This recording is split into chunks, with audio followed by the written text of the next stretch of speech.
Hello, this is Mrs. Lew. Let us look at this maths question.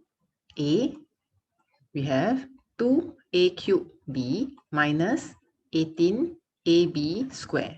So what is common? So we notice 2 is common, a is also common, and b is also common. So the common factor is 2ab. So what is left behind over here? We have a square. And what is left behind over here? We have 9 and b. So this is the answer for A. How about B? B was supposed to express as a single fraction in its simplest form. Okay, this fraction over here.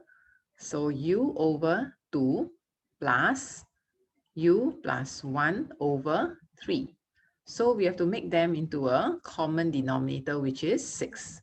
So in order to make this 6, I have to multiply by 3. So on the top, I multiply by 3. Then this side, I need to multiply by 2. So on the top, I will need to multiply by 2. Okay, so now I expand it out. 3u plus, so I multiply the 2 out, and I multiply the 2 out again. So you get 2u plus 2 over 6. So 3 plus 2, we have 5u plus 2 over 6. Okay, so this is the answer. Thank you for joining me. Remember, you are a miracle.